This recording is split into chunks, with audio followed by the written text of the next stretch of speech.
Hi guys! Today, ipapakita ko sa inyo kung saan ako nag-work as an English teacher sa Saudi Japanese Automobile High Institute sa Jeddah, Kingdom of Saudi Arabia.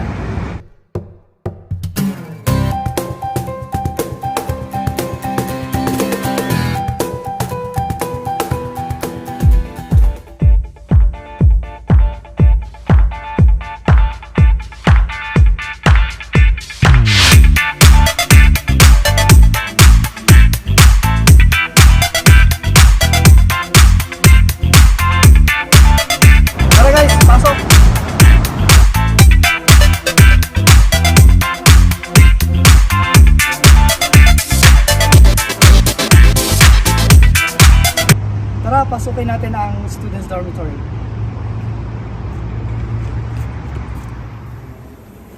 Nandito na tayo sa loob mismo ng students dormitory. Kung saan makikita nyo yung mga rooms ng mga estudyante. Actually sa baba is for first year students. And then yung sa bandang second floor are for the second year students, I guess. And pupunta natin ngayon yung swimming pool, tapos yung maliit na canteen, at saka yung gazebo. Actually kasama natin yung headmaster ng dormitory, which is Mr. Alan. We're going to swimming pool as I said. Next very much.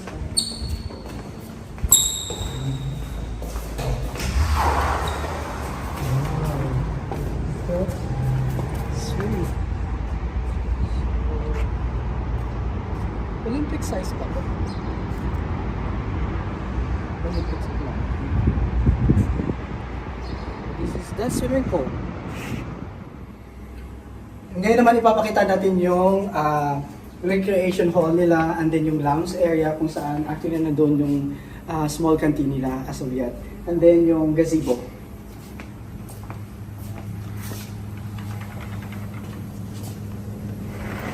Mauna ba?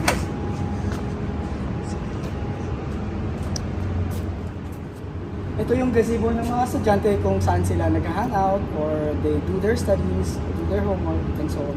And puntahan natin saglit ang recreation hall nila. Tara! Yan. So, dito sila naglalaro during their free time. So, table tennis. Then meron sila ng tawag dito. For fair, And then, doon naglalaro sila ng mga video games. So ito yung lounge area nila, and also this one serves as their actually canteen as of yet. So there's their canteen. May pera sa ano tayo? Wala kang pera. So nandito yung bathrooms ng mga estudyante. So ito yung mga rooms ng batch 20 namin ngayon, yung last batch namin.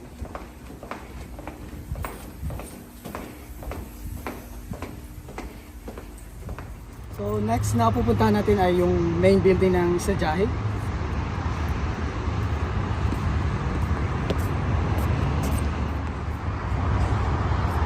Hello! Good picture!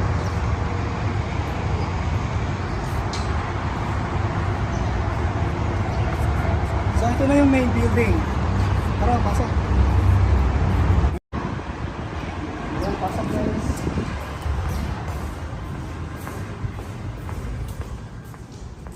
So there is the conference hall. Then there's an elevator going to the admin. And the student affairs. Ito yung reception area. And then there's actually the clinic there over the maintenance office. The accounting department here. And here is the clinic. And our nurse is actually here. That's Mr. Tito. Ito yung dining area or our canteen, pero it's closed as of yet. And then the sports room is here. physical fitness hall.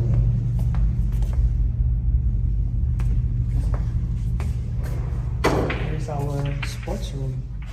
Physical fitness hall. Say hi. Hi. No, without cabin.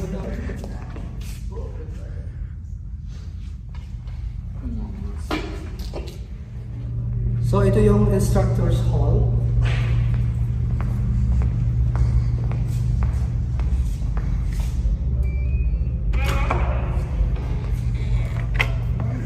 Nandito lahat ang desk ng bawat teachers, bawat instructors.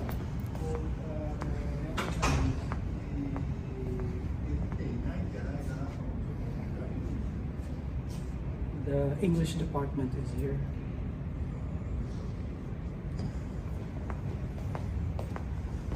Medical department here.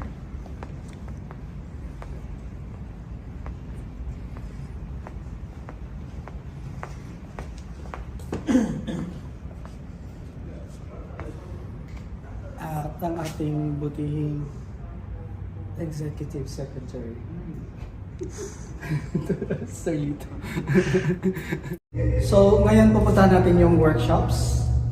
Actually, mayroong dalawang workshops for first year level at saka second year level. Pero dadaan muna tayo sa morning assembly area kung saan ginagawa ng mga estudyante or trainees yung morning assembly.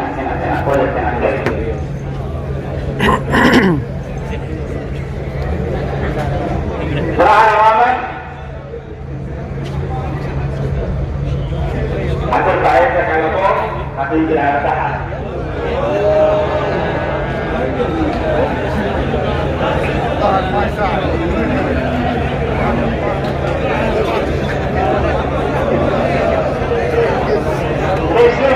Saudara.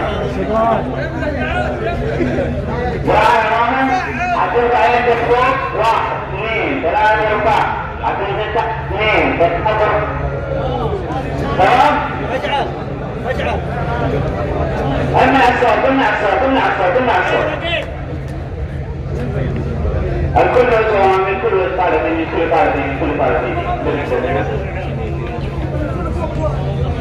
حترفع يدك قدام اقول لك 1 2 3 4 حترفع يدك 1 2 3 4 1 2 3 4 اتفقنا؟ كل شهر هذا التمرين كلكم عارفين اصلا بس ما تبغوا تسووا بس بتسووا الجميع اللي دول براءة مؤمن والمين الثاني جماعة ايه جديد فوق 2 3 4 تحت 2 3 4 فوق 2 3 4 انزل 2 3 4 فوق 2 3 4 انزل 2 3 4 2 3 4 تحت 2 3 4 فوق 2 3 4 لغاية 3 4 فوق 2 3 4 تحت 2 3 4 آخر مرة جماعة أخي اليسار دول سريع ما أبغى أسمع صوت وقتك شمسية شيلها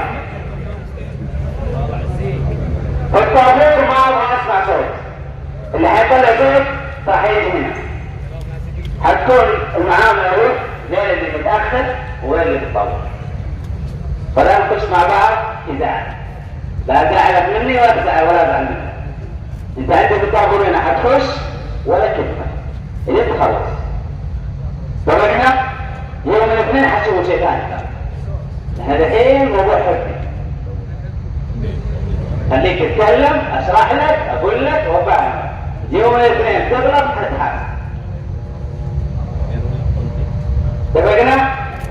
هذا الطابور باختصار ما في شيء كثير هتخش تتمرن تخلص هتطلع للمرأة ايش اللي بتسوي في الطابور؟ هذا التمارين ايش اللي بيشيكوا عليك فيه؟ كابل يونيفورم سيفتي شوز الماسك يكون معه مكان مفتوح ايه بس زي ما انتم شايفين مكان صغير وعدد كبير فبرضه الماسك معه جميع يجب المصنع الكعب ما تجيب لي كعب اسود هذا الازل الخامس الكل شعرك ما يكون طويل ولا يكون Actually, wala ka na tayong second year students. Ang meron lang tayo ngayon ay actually mga first year students. Anyway, kung makikita nyo, yung green, ibig sabihin yan, linya ng mga first year level. And then, yung orange naman ay for just second year level. Dito pala yung workshop ng second year level. At ito naman yung workshop ng first year level. Actually, katatapos lang ng klase nila. So, nakikita yung mga students na papalabas na sila ng kanya-kanyang classrooms. Technical class nila actually. In the afternoon, they will have their online class. So, isa sa, on the right side actually are English classes, and then on the left side are the technical classrooms. Okay, so, pasukin natin siya. Invite natin siya. So, nandito tayo sa workshop ng unit training for chassis. Ayan mga students. Say hi guys. Hi. Good morning. Mr. Hans. Good morning. Hans, how are you? Good morning, I'm good. So ito yung workshop. Mr. Lawrence, one of our technical instructors. Yes. He's teaching. Hello YouTube. He's teaching Hello Snapchat. chassis. Hello everyone. Mr. Hans is the best one.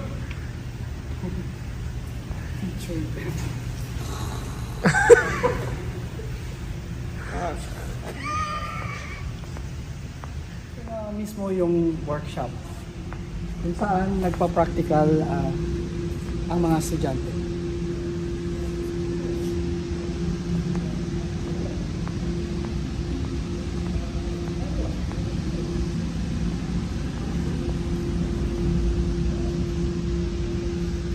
Puntahan na natin yung classroom ko mismo, classroom assignment ko.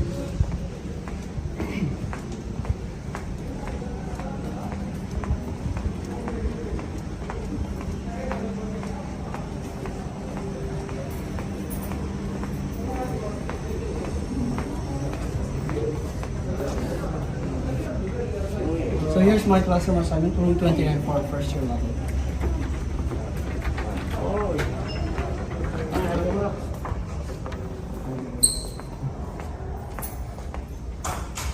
Ang makalat kong test. So, ito ako, especially na kasi ang